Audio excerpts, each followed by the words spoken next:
Hey, welcome back to another Bitcoin Reformation podcast here with my friend Jared Townley. I'm Ben Haupt.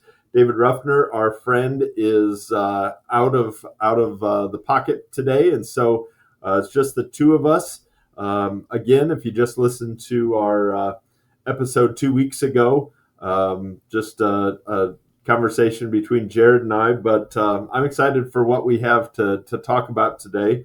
But first, Jared, how are things going? You're a pastor, and you're a pastor at a fairly new call in a new location. So, how long have you been there again, and how's ministry going? Absolutely. So we have been here, I think, since March 23rd. And so as we record this on June 17th, we're almost at, 2 months? And as they say, time flies and it goes quick, all those sort of things. So the biggest things that my thoughts are thinking about, trying to wrestle with right now are what big picture things need to be done, changed, moved, pushed, stuff like that. And so the church I serve has about 180-ish a weekend in worship over 3 services, a school of 300 kids, 100 of those are preschoolers, K through 5 too for the day school. So, I mean, it's a big school, and then a church that has been has faced some bad things, I will say, right? So I'm not going to blame particular people. It's just we're humans, and so that means we're sinful. So they've gone from over worshiping like 1,000 people a weekend in the good old days, if you will, to now down to 180. And so it's about trying to figure out how to jumpstart, if you will, or how to get unstuck. So that's my recent thing. I listened to a Carrie Newhoff podcast with the leader of Unstuck, the new one anyway, and was really impressed with what she had to say. And so I started listening to the Unstuck podcast, which was also really good. And now I'm listening to the book, The Unstuck Church, I believe is what it's called.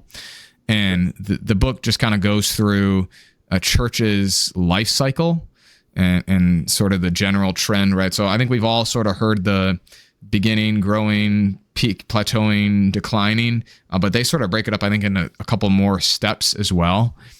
And it's been very helpful to think about, because I mean, a lot of this stuff is just how do you frame it, and you got to have some sort of framework that you're working with. Otherwise, you're just flying by the seat of your pants. And the framework that I think he's laying down is who exactly are you trying to reach, and what are you doing to reach them? And so it's a mix of the sort of attractional ministry, right? You know, we got to attract the people that we want to be here. But it was intriguing today. I asked people in our staff meeting, if you look at our programs, the ministry, the things that we do, who do you think we're trying to reach? Like what age group, what demographic are we trying to get to?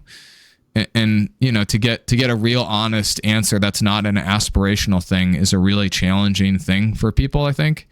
Because we all want to, and I do too. You know, I want to see myself as the best, not as the worst, if you will, or not in a negative light. But I think those sort of questions are really important for us to answer, because then, you know, like today we're talking about, hey, everyone and their mother wants young families here. You know, we're like most LCMS churches in our church body, where the average age is probably above 60, and you know, we bemoan that there's no young people here, And so then the question becomes, here at least, what are we willing to do then to reach those families? You know, if you really want them, how much are you willing to actually change?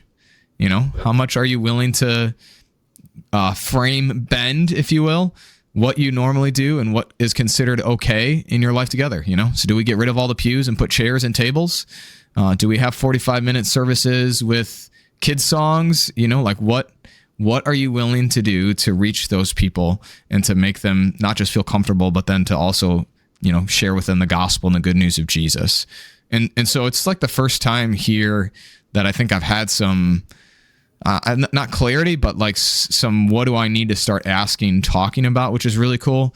I'm very not super gifted in that. And so when it comes, it feels like a fresh drink in the middle of the desert, to have some, hey, this is what I think we need to start doing and thinking about as an organization. So that's been really fun. The principal and I have just started a podcast too, sort of as another way to try and reach more people, but also teach more too. And so, I want to equip people to be followers of Jesus in everything that I do. And so whether it's the sermon, that's great, but not everybody's here in worship. And so, yes, we repost a sermon online. I do devotional videos that we transform into shorts as well, and reels and things like that. But hey, if I have 45 minutes to talk to somebody about, what does it mean to parent as a follower of Jesus? What are some things you should be doing? What are some things you should be focusing on? How do you think about those things? What about this issue or that issue? I'm just really, really excited for that and for what that might bring. So I would say that things are going really well. It's still a lot to be the only guy here, the only pastor. But, I think I've told you this, that AI is my friend. And, Claude is a tool that I use every single day, multiple times a day. And I truly believe it saves me hours and hours a week. That without having to hire somebody else to help me do this, it helps me do the things that I do. And yes, of course, I think critically about all that it does, all that it says, but it's a tool that I've been using and is very helpful. So that's what things are like over here where I serve. What are things like in your organization, Ben? Yeah, so as when this airs, it will probably be coming up right on the 1-year anniversary of my time with Pastoral Leadership Institute. Wow. We in 2024, I don't know that I've shared much about PLI on our podcast, but in 2024, once the year had closed out and we had some time to kind of do the retrospective of what all happened in 2024, in addition to a new executive director coming on, and I can definitely, I'm not being humble, I'm being truthful when I say that I had no influence on any of our numbers for 2024. But in 2024, we trained 17,500 people around the world in PLI's leadership curriculum, in how to be a leader of the mission of God. And so it's just been astounding. That was like 10 times more, maybe 6 or 8 times more than any year that we've ever had in our past. Again, I couldn't claim any credit for it, but God has really opened some amazing doors. So now we're going into the two big things that we've done in this last year that I mostly have to take responsibility for in case they go bad. I led us through strategic planning process, which has been a lot of fun. It's been a way to bring our team. We have about, 15, 20 people on the PLI paid staff, and some contractors and some people that are on salary and stuff. But then we have a whole nother crowd of people that are trainers with us. So it's a lot of people, but the kind of 5 of us as core team, we went through a strategic planning process, got lots of feedback from our donors and from other people on the team and from past executive directors and all kinds of stuff. So that's been a ton of fun. And now we're starting up a capital campaign, a comprehensive campaign, because we have significant desire to grow and expand the ministry pretty substantially. The goal that we set for ourselves, and we're very much holding this loosely, and it would take totally the hand of God, the work of God to make this possible. But up until now, we've trained somewhere around 20,000 unique individuals since PLI started in 1999. The prayer by 2027 is that we would have trained 34,000 people, but by 2030, and we have a it's kind of crazy to even say, we have a concrete plan to do this, but that we would train 100,000 people by 2030. Awesome. So it is. It's just extraordinary. We're changing up our U.S. model completely so that it's very accessible for small churches and for immigrant churches, and anybody that's a pastor, a spouse key leader in the ministry that is interested in getting some leadership training. So yeah, just an exciting time. I've been floored by the donors that have stepped alongside of us and said that they would continue to contribute, and we certainly couldn't do what we do without them. So yeah, it's been a lot of fun. That's a big, what do they say? A big, hairy, audacious goal or something like that? Yeah, the BHAG, Jim Collins BHAG. Yeah, it's a big, hairy, audacious goal to train 100,000 people. It's crazy. I was looking at some stats. Each of the seminaries have about their head count per year at any one time. Concordia Theological Seminary and Concordia Seminary St. Louis each have somewhere between 400 and 500 people that they're training at any one time. That's the same amount of people that we trained last year in the U.S. But across the entire Concordia University system, the 7 colleges, universities that we have in the LCMS, they trained just short of or right around 20,000 people last year. And so PLI trained 17,500. Right. It's wow. Pretty extraordinary, the number of people that we are influencing and interacting with, and we're a little bit lighter on our feet than any of those organizations. So we're having fun, and it's an extraordinary blessing to be a part of. So, hey, well, today I want to share with our listeners a project, kind of a hobby project that I've been working on, and Jared hasn't even really had a chance to see this yet. David hasn't either. So I want to share a project that I'm working on. I'm going to say so there's a person that I follow on X, Bitcoiner.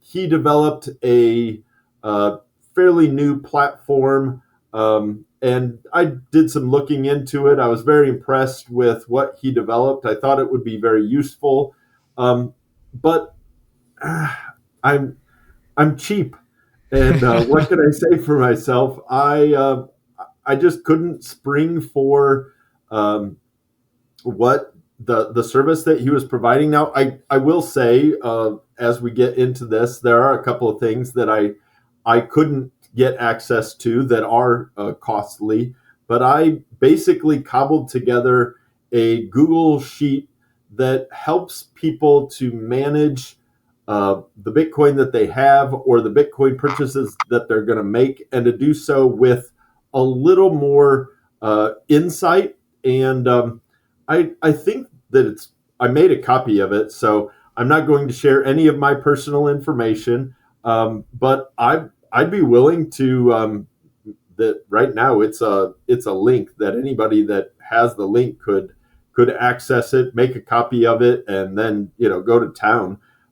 So I'm totally fine with making it accessible. I don't know what I'm getting myself into. I probably don't have the time to be helping people navigate issues, but you can at least watch this episode and get a little sense of what I've created and where it's at, and how you might be able to use it. So let me share my screen here. So this is you'll see that there are several different tabs down here, and I'm going to walk you through each of them.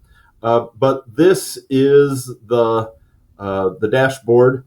So on this, I'm going to show you how to determine your Bitcoin holdings. 0.11 is not my current holdings. I'm not going to disclose what my current holdings are. This is for example purposes. I've already entered in a few things. So let's just say you had 0.11 Bitcoin. Your Bitcoin portfolio value as of today is $11,484.80. That's calculated with a whole bunch of different calculations that I'll show you in a minute. Because of this tab, Bitcoin portfolio cost basis. I've put in that I purchased some Bitcoin at some specific times, and this overall gain percentage basically does a calculation of what you paid for the Bitcoin versus what it's worth now. And so if your portfolio was 0.11 bought at the time it was, and I'll show you that in a second, the Bitcoin portfolio cost basis, you'd be up 12.5%, which is, that's better than your average year in the S&P. And you'll see that it hasn't been that long. This is what I'm really excited about, the market heat score. And the market heat score is what is populating this dial here. And it changes moment by moment, maybe even while we're on, it will change.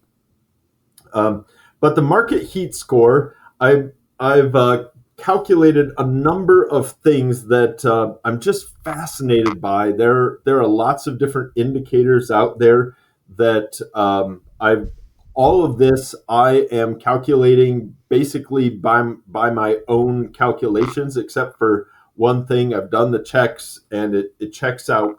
But here's what the market heat score is looking for. There's something called a pi cycle top signal, which is when and I'll explain a little bit more about this in the historic price indicators tab, but it looks for the pi cycle top, which is when the 111 daily moving average crosses over the 350-day moving average. So that's one indicator. It's also looking for another indicator, which is when the 200 weekly moving average of Bitcoin hits the previous cycle top. And that has typically signaled when the next top comes in. So the 200 weekly moving average lags way behind the actual Bitcoin price, but in all of the previous cycle tops, when the 200 weekly moving average hits the previous cycle top, that has signaled that we are at the top of the current cycle. So it's taking all that information into account, and it's averaging that. Then there's something called the relative strength index, which is how strong the market is moving. So when there's lots of Bitcoin is going up, the relative strength index is high. It can go all the way up to 100. When Bitcoin is tanking, it can go all the way down to 0. And so that number, it's finding how's Bitcoin doing? Is it growing or is it declining? There's another indicator called the fear and greed index, and that measures how confident people are, maybe even overconfident people are in the market versus how much fear there is in the market. And that has typically been a good indicator for if there's a lot of greedy people in the system, that is typically not a good time to buy Bitcoin. And when there's a lot of fear in the system, like, oh my gosh, we're going to go so far down, we're going to plummet, that's actually a really good time to buy Bitcoin. So, and then the last indicator is the 200 weekly moving average has helped to indicate whether we're in a bull market or in a bear market. Bear market is typically a good time to buy. Bull market is typically a good time to sell. So what I'm trying to do here with all of these calculations is to take the emotion out of whether I should buy more Bitcoin or sell some of my Bitcoin. And I've not done a really good job of that myself. I've gotten burned because I just was kind of going on some hunches, or maybe checking X or listening to a podcast or a YouTube and trying to discern where are we at in the market. And I'm just kind of shooting from the hip. All of this project is to try to get me away from that so that I buy or sell at actually the right time, which is you want to sell when the market's high and you want to buy when the market's low. And typically your emotions go with those. So when the market's high, you get real excited and you want to buy more.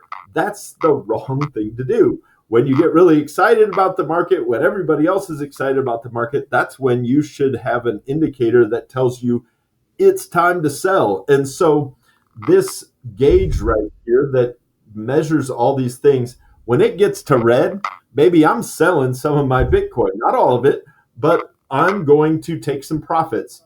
When it comes back down into the green, and especially if it gets back down below 33, I will say, hey, now's a really good time to buy some Bitcoin. Bitcoin is low, it's cheap, and let's do it. So couple other indicators, the pi cycle top signal that I mentioned earlier. I have it spitting out the this that says keep hodling. So that means we're not at the top. So in other words, keep holding on to your Bitcoin, keep hodling.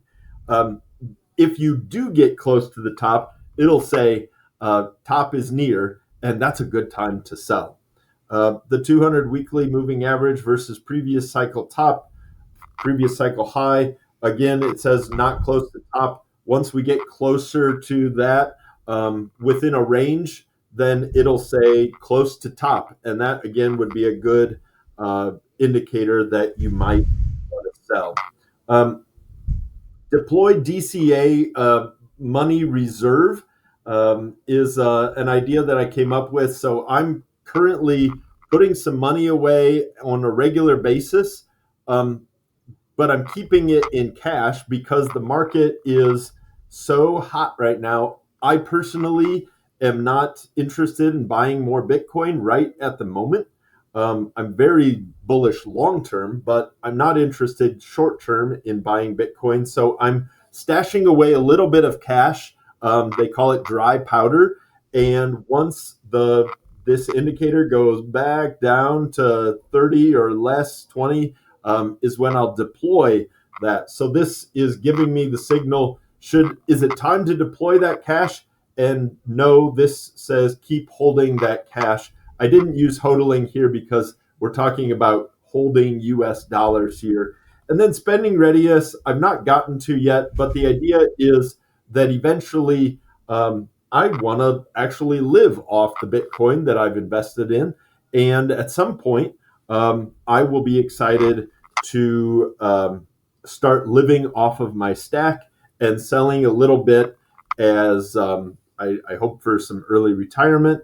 And I'm quite convinced that Bitcoin will allow me to do that. And this spending readiness will tell me when I'm ready to start spending my stack in order to make sure that it doesn't go down again. And I'll tell you a little bit more about that. So let me pause right there and just ask Jared, any questions so far in what you're seeing? I mean, maybe you'll talk about this, but I'm just curious how you decided on what metrics to use, right? So there's data where we live in data abundance, so much data everywhere. How do you know what to choose, and why did you choose those things and not others? Yeah, that's a great question. So the big thing that I would say is, there are some what are called on-chain metrics, which look at things like the MVRV, I forget what MVRV even stands for, but it's basically when people are in profit on their Bitcoin. So it's actually looking at how Bitcoin moves and how long have people held on to their Bitcoin for a certain amount of time, would show you, and they can do this all on chain, would show you then how much they're up. And when people who have held their Bitcoin for a long time are up, they typically begin to sell. So the MVRV is an on-chain metric. I don't have access to an on-chain service like Sure. Checkmatey or Check on Chain, I think is what his service is called, or Glassnode. they all have APIs that you can get to factor into this, and it could be part of this market heat score. But all APIs cost. I only found one API that was free, and I'll tell you a little bit about that. That's the Fear and Greed Index. But all the rest of these indicators, I'm able to calculate myself, and I'll show you how I calculated pi cycle top and previous cycle high and the relative strength index and all the different moving averages. Those are all things that all you need is the date and the closing price of Bitcoin that day, and you can pull all those together. So what I have is, it's not like 100% certain, but I think that it's better than relying on just one indicator, and and the idea is that it just takes some of the emotion out, and you get at least a few different indicators that are working together. So I actually have these weighted differently. So if we're at can you see that? It's small, but I can see it. There's probably a way to scroll in, but I have it picking up a couple of different indicators, and they're weighted differently. So if we are at a pi cycle top, or if the 200 weekly moving average is close to the previous cycle high, those are just 0.1, because those are like right there. These other indicators will be also screaming. But the rest of these, they're weighted so that they kind of distribute across a couple of different indicators. Sure. Cool. So it's sort of I think I hear you saying, hey, there's not one metric that necessarily always 100% proves or shows the top, but I'm going to try and combine a few of them together to try and create if one isn't, maybe this other one is. And so then we kind of see it's probably somewhere near the top, if not the actual sort of top. Yep, exactly. There are other things like the Puel multiple, and again, those are all on-chain metrics, and those are all available if you're willing to pay the price for somebody that has that offers this service. I am not deep enough into running my own node, though I do run my own node. I have not gotten into on-chain metrics, and maybe that's a thing for down the road. But I will say that this service that I was looking and kind of modeled some of this off of definitely is using APIs and using on-chain metrics. And so you get what you pay for. I don't think that he's at all being deceptive or duplicitous or anything like that. His service is great, but I'm cheap, and so this is at least the start of some indicators that I could pull together on my own. So here's how the next worksheet works. I just click to the next tab here, and throughout all this project, I have notes highlighted in yellow, and then a number of instructions that you can follow in order to make this your own. But here's basically how you determine what your own Bitcoin portfolio has cost, and it then feeds back into the dashboard to these two cells. So here's how the Bitcoin portfolio cost basis works. I'm assuming that if you've been into Bitcoin for a little bit, that you've made some Bitcoin purchases, and you can probably go back and look wherever you bought that Bitcoin. If you haven't sold it yet, you still hold that initial purchase. You can go back to whatever exchange, and you can look at your account history. You can put in the actual purchase date. So, for example, again, I put January 1st, 2025, and let's say that on January 1st, 2025, I purchased 0.1 Bitcoin. This uh, actually pulls the Bitcoin price from that day and calculates it for you. You could also just delete this calculation and put in the actual cost, and then this calculates what your actual cost basis for that was. Again, you can delete that and just put in your real cost basis. So if I purchased zero point 0.1 Bitcoin on January 1st, 2025, when it was at $93,462, I would have spent $9,346.29.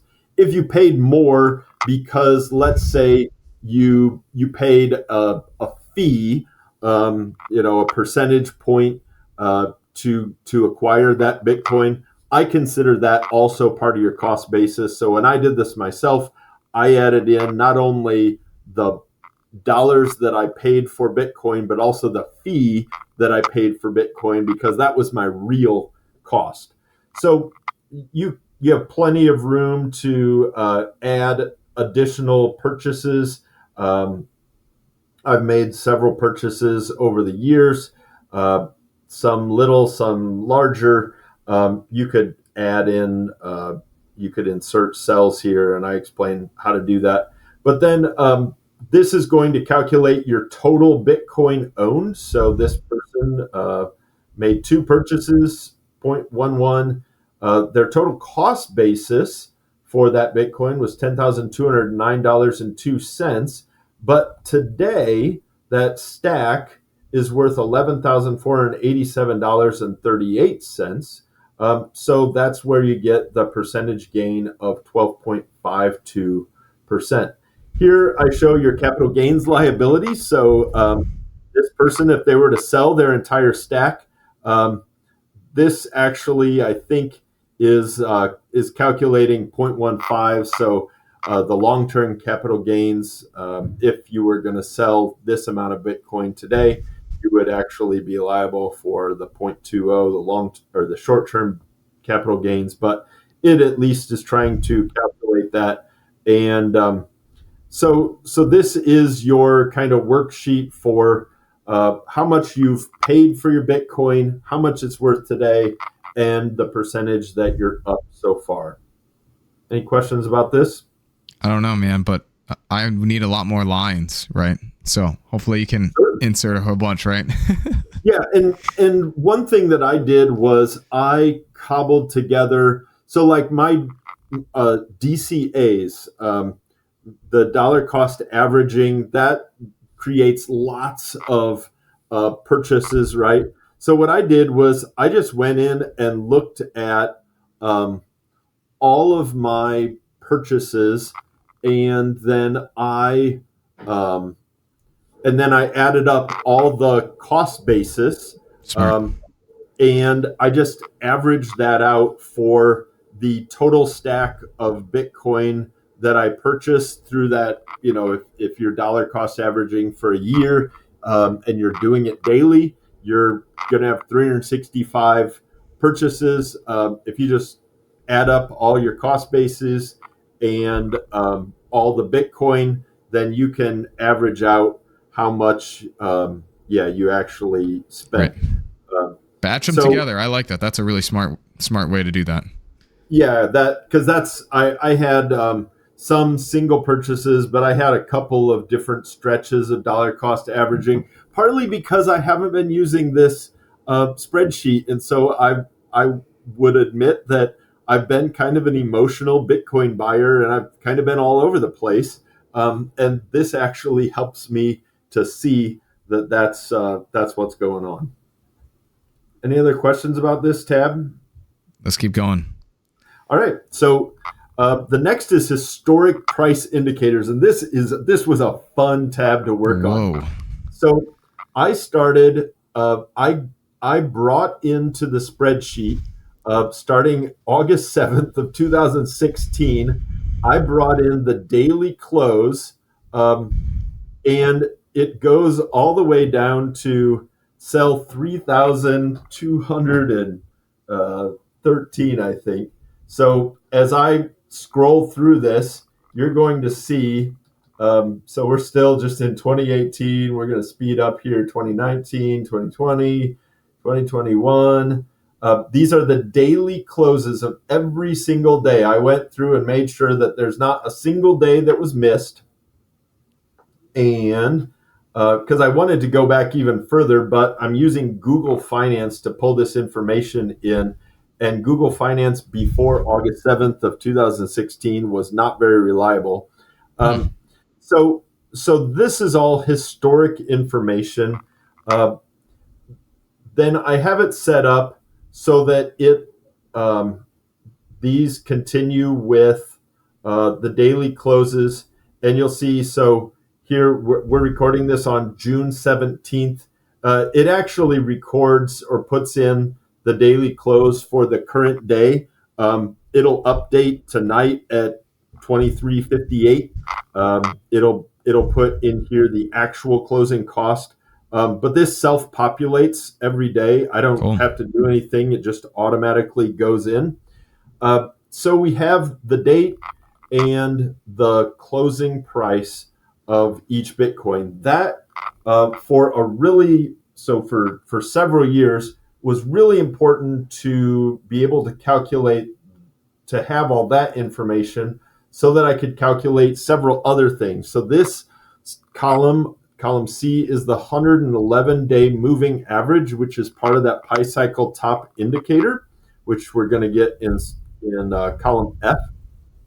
So column C is going to take, so it starts here at column 111, and it takes the prices of B1 through B111, and it averages them, and you get your 111-day moving average. You scroll down to cell 350 in column D, and it starts to calculate your 350-day moving average. And then there's a very, so it gets complicated, but you also need the 350 times 2. And that then, with these 3 pieces of information, it will tell you whether you are at the Pi cycle top or not. So this says keep hodling. What was really fun for me was to see that December 26th or December 16th, 2017, the Pi cycle top indicator actually works as predicted. Cool. It actually says top. So if you would have sold on December 16th, 2017, you would have made a whole bunch of money, because that is exactly the top of the daily closes at $19,217. So, I mean, even if you were watching this and you bought on December 15th and you sold on December 17th or 16th, you would have made a couple $1,000s profit if you had bought a single Bitcoin.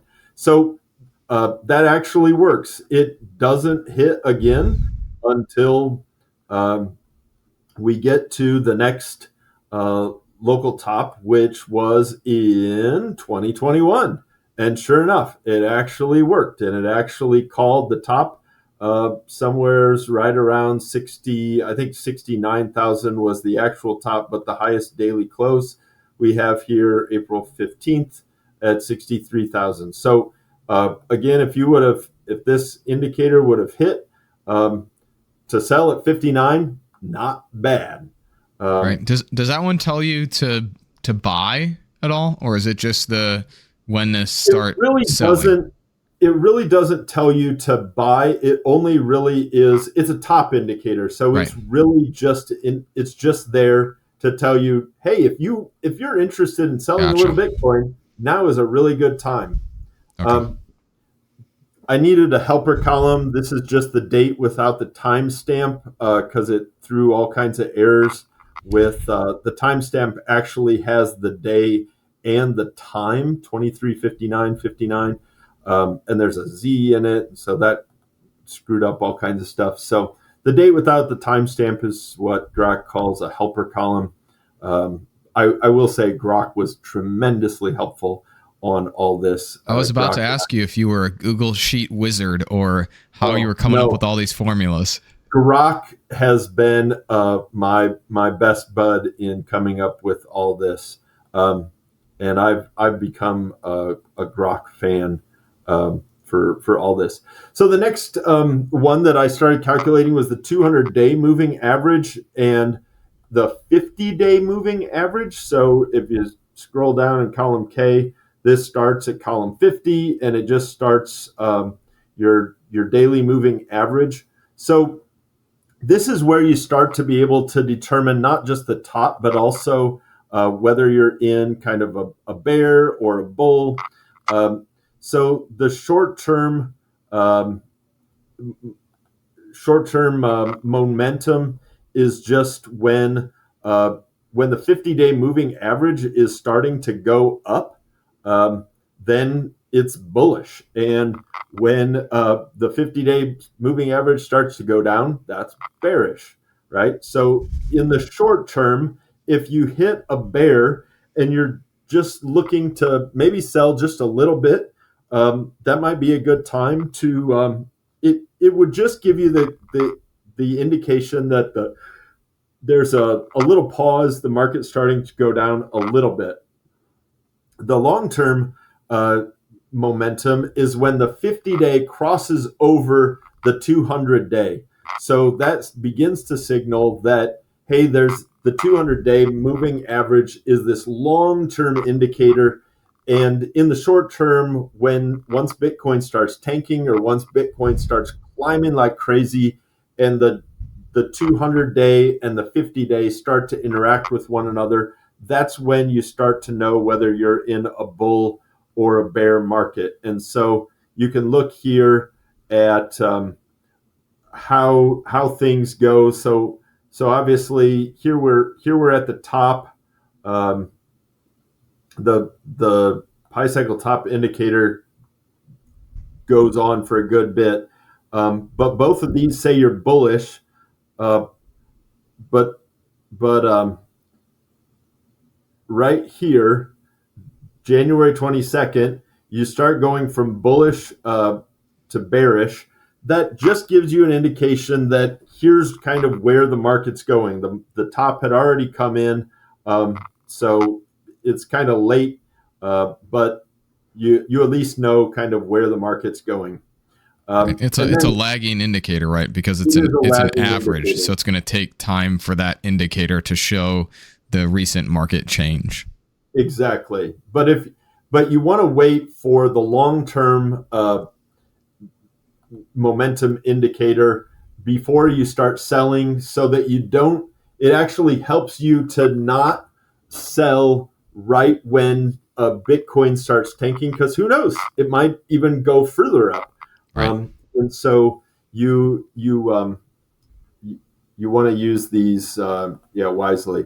Then the next thing that I calculated is the relative strength index. So if you go on X and you look up relative strength index, you'll find numbers and all the on-chain metrics. They'll give you this number, but it's actually just based on the average gains and losses of the price in USD. So I was able to get the relative strength index and calculate it all down. And as I started to compare, you'll see that.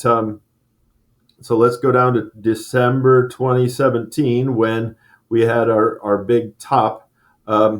So pi cycle top indicator says we're at the top. The relative strength index says we're at 84. That is really high. There's even a couple of higher ones here. That just means that Bitcoin is making a huge jump up. When you get up into the 80s and 90s, that would again be an indicator that, hey, there's a lot of people that are really excited about Bitcoin now, might be a good time to sell. So all this information I've calculated using all these different calculations, and it's feeding back into my dashboard to give me this market heat score. Make sense so far? I'm following. Different sort of metrics, again, trying to find different ways to view and picturize or get a picture of what the price is doing, where it is going. Exactly. Another one is the 200-week moving average. So this I just started in with dates in 2021, and it actually calculates the weekly price close. So these aren't daily prices in the date; these are the per week. But it gives you the ability then to so here March 8th, 2025. This gives you the 200-week moving average. And then this is just hand inputted the previous cycle top, which was 69,000, let's call it. Close enough. So this is obviously not 44,621. The 200-week moving average is not close to 69,000. It's actually $24,378 below it. So, in other words, we are not close to the top, and yet we are above the 200-week moving average is going up. So that is a bullish indicator.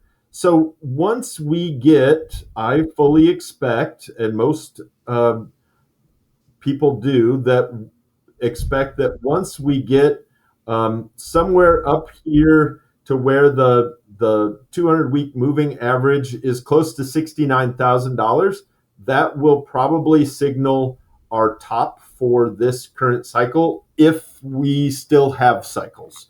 But it will be another indicator. And this, again, is self-populating. So next week at this time, on the 21st, this date will populate.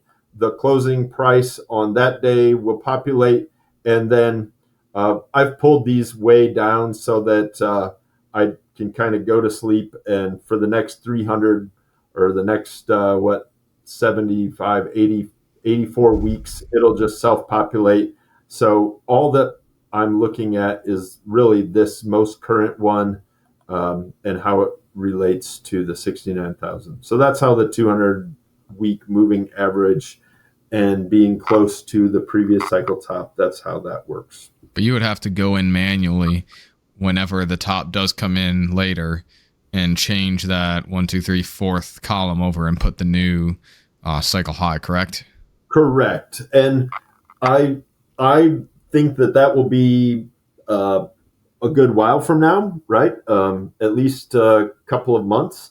Sure. It looks like at least for when we hit this, it'll take Bitcoin going way up for the 200-week moving average to hit 69,000. So once it does, and then it comes back down, then we'll know exactly where the top was. Again, this is a lagging indicator, but what we're trying to kind of, I mean, this is kind of like a fish finder, right? We're just trying to find the fish. We're trying to find the high without having our emotions mess with it. And so this is just another indicator. So the next one is the Fear and Greed Index. I mentioned that before. This one was kind of fun because this one I actually am using an API for. So I actually listed in this document that I've attached. Here's what the calculation looks like. So I put it in this apps script, and I mean, now we're basically like in computer programming stuff.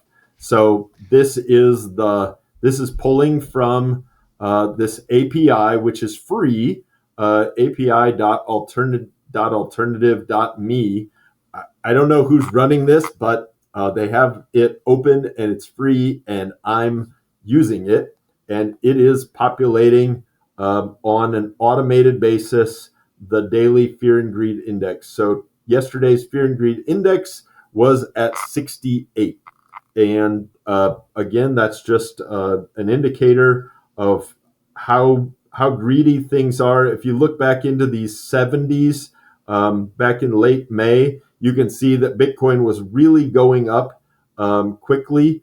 You can look at June 5th, and there was a big drop in Bitcoin.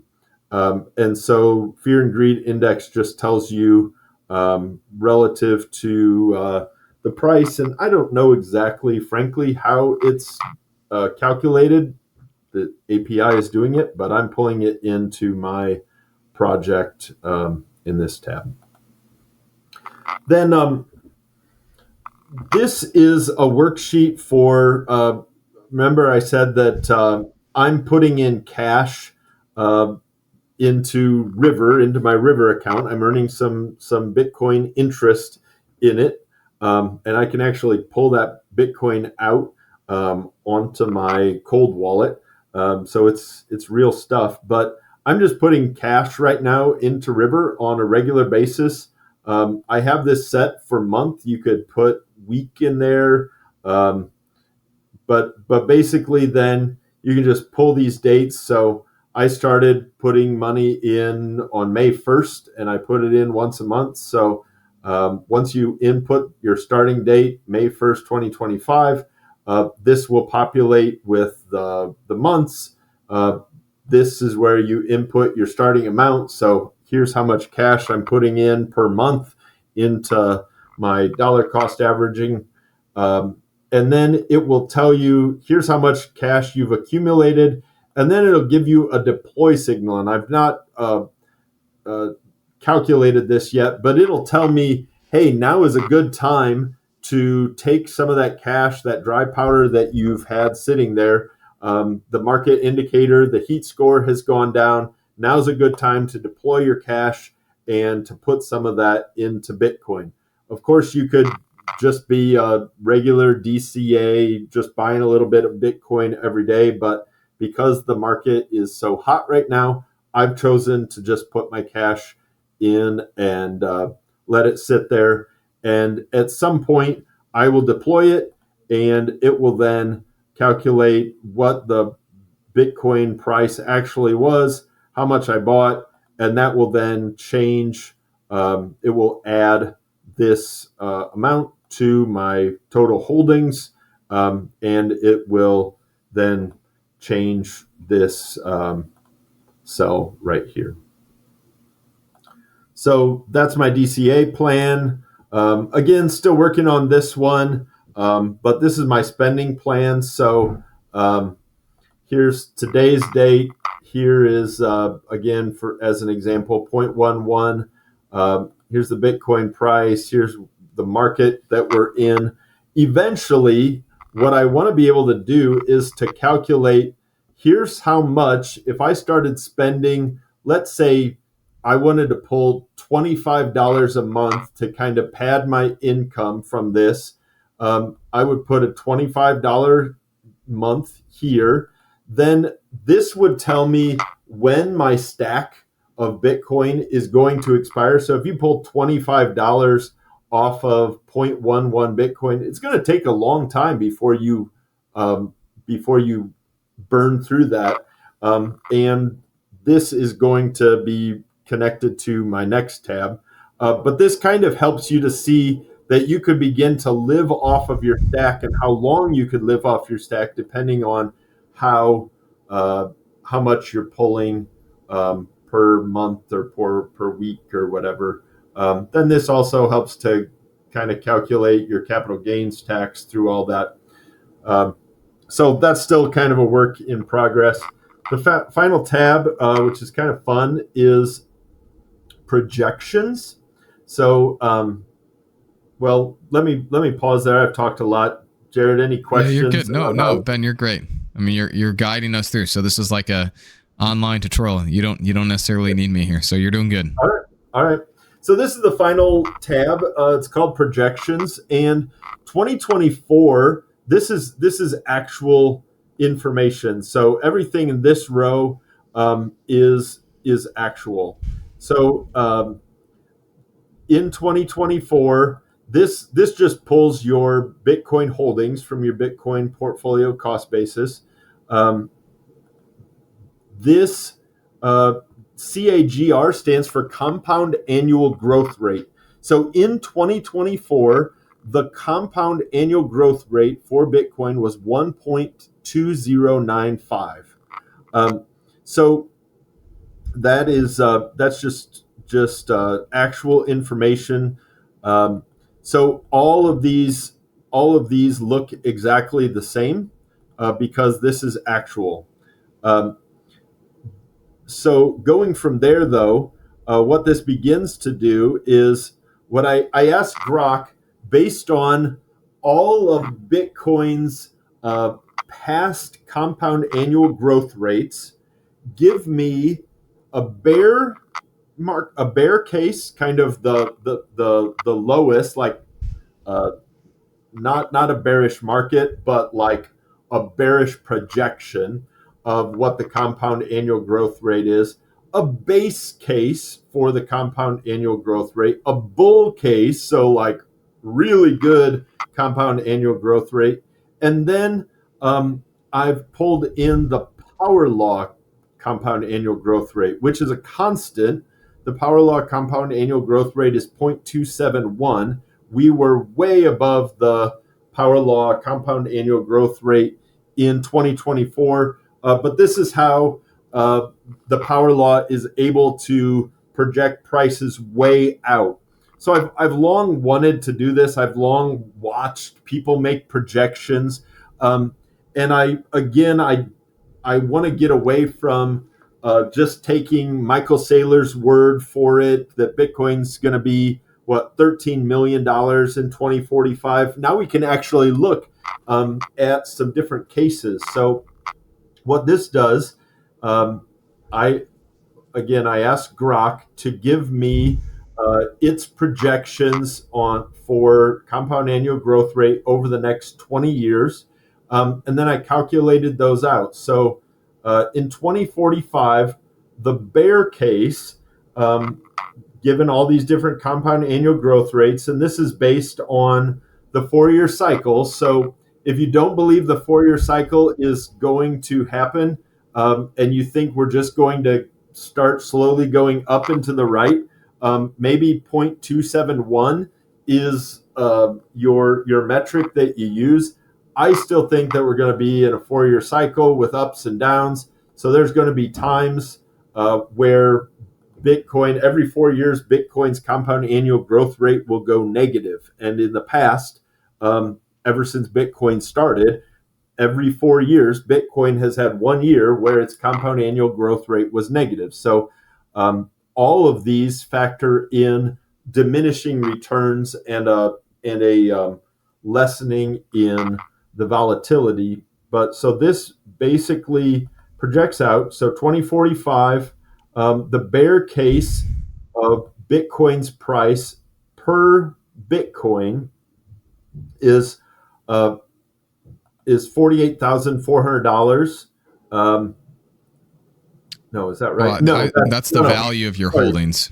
Yeah, you're exactly right. Bear price is the per Bitcoin. So if you still only have 0.11 Bitcoin, you haven't bought any more, then and this will change based on if you add money, if you deploy and you buy some in the DCA, or if you just change your portfolio cost basis, this will automatically update. But it tells you then in 2045, bear case, Bitcoin's worth $440,000 per Bitcoin. Your total stack would be worth $48,000. In the base price in 2045, this calculates that Bitcoin might be worth $2,318,000 in today's dollars. That would make your portfolio worth $255,000. Here's the bull price, which is close to Michael Saylor's 13 million in 2045.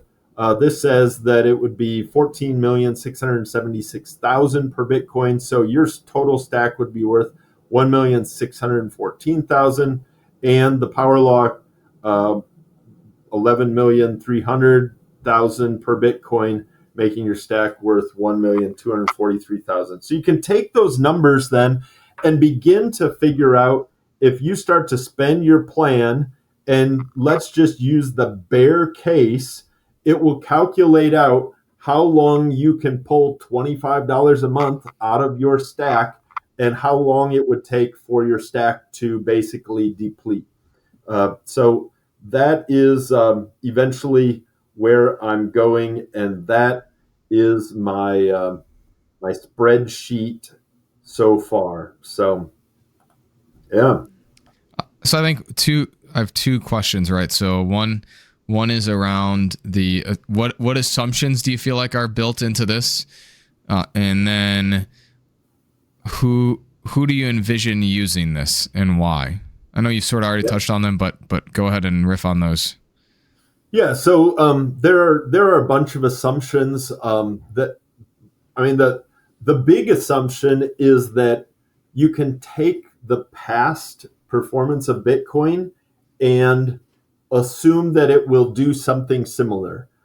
Now, I think um, I've done a lot of like my own calculations of trying to figure out when is the Bitcoin top. Some people say that it's always November 28th of every 4 years is when the Bitcoin top basically comes.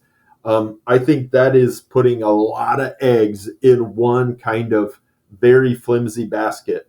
Um, there's another one that says that Bitcoin will come every 4 years, more or less, and it has a whole calculator on exactly when, from the halving, exactly when we're get the top. Again, I think that's pretty risky. I'm assuming that pulling in a variety of different indicators like the relative strength index and fear and greed, that I'm spreading my assumptions over a couple of different baskets, and but it's still very much assuming that we'll have peaks and troughs, and that the past performance will help people to figure out yeah when those hit.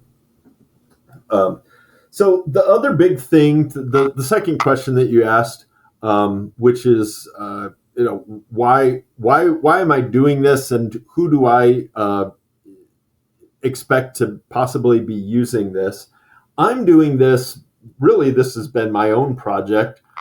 First, I just have been fascinated by Bitcoin, and so I've just spent a lot of time doing it, and it's been a lot of fun. The reason though that I'm interested in it for my own self, number one, I feel much better keeping track of how much Bitcoin I've bought and when, and I can go back and look at things like the percentage that I'm up. Um, I can look at what I actually paid for the Bitcoin versus what it's worth today. That's very gratifying if you're a long-term holder in Bitcoin and you believe that Bitcoin is going to go up in the long haul. It's really fun to watch your own metrics go up and what's going on.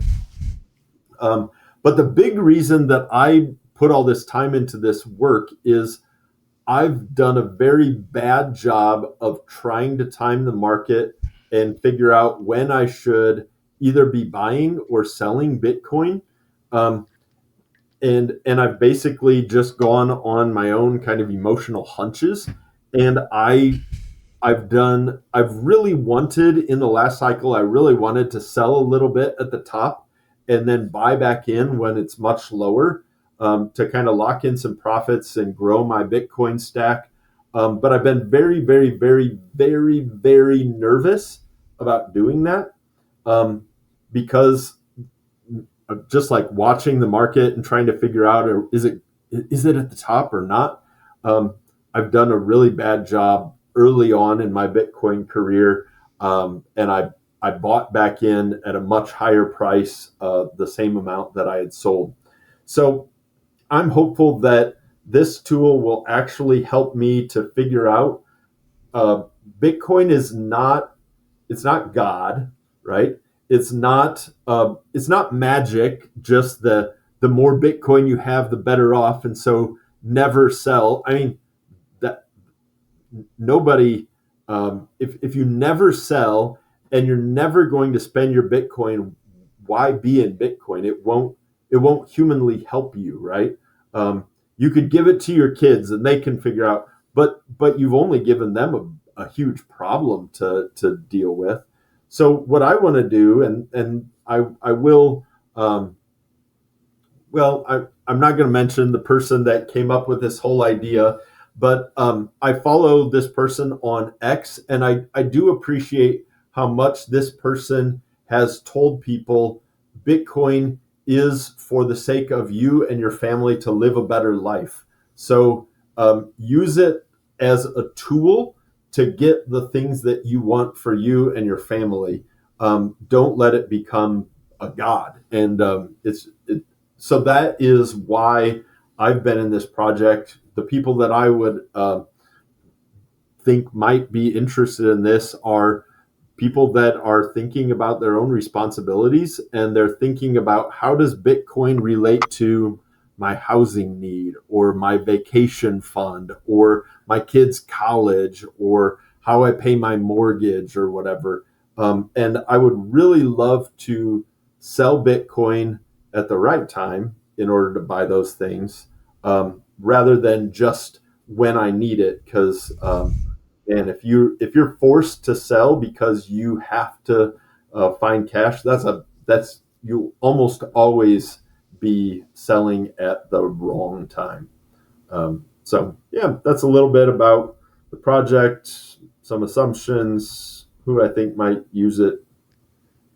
And I think it's good too to remember, or at least I would say here, piggybacking off of a couple of things we've already talked about in previous episodes, that if you can do this, if you're willing to surrender your self custody, and you can do this sort of thing in like a Roth, basically what we're talking about is rebalancing. And so if you can do this in a Roth and then you miss out on all of those tax liabilities, kudos to you.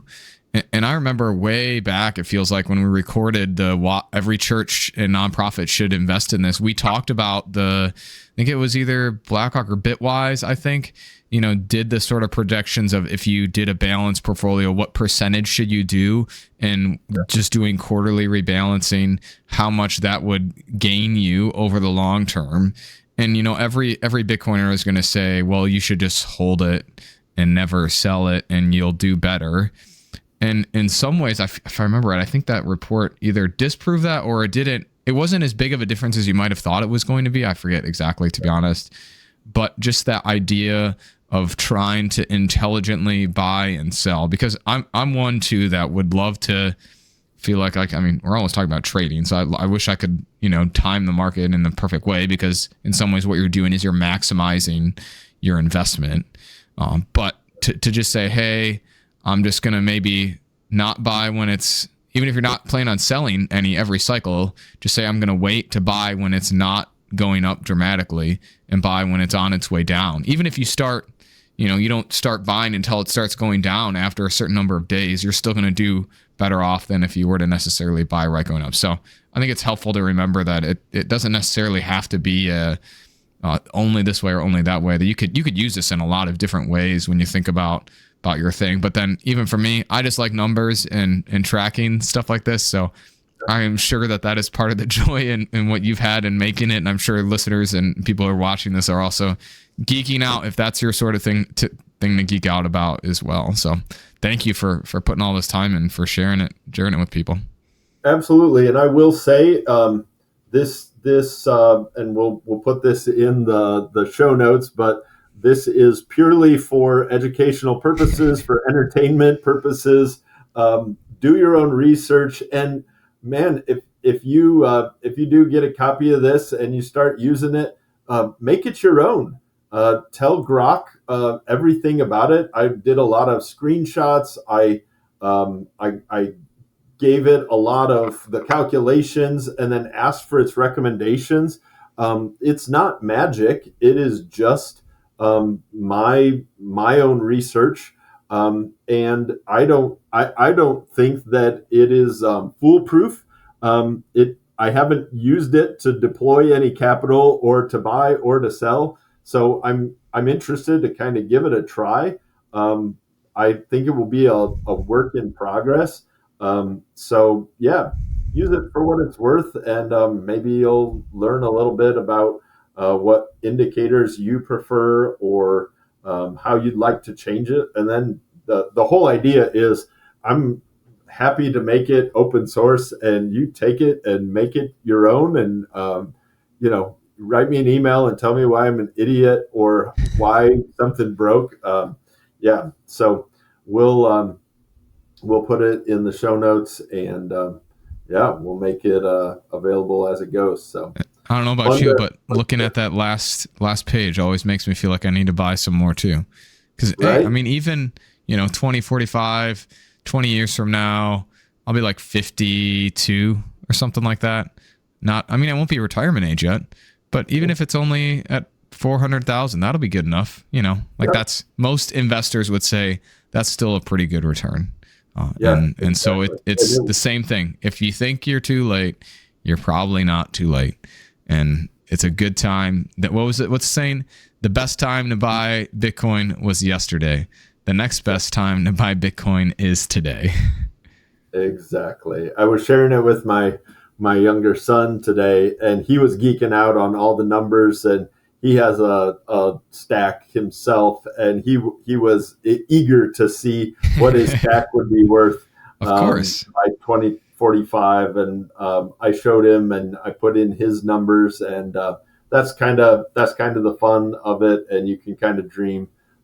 So way more fun than trying to win the lottery.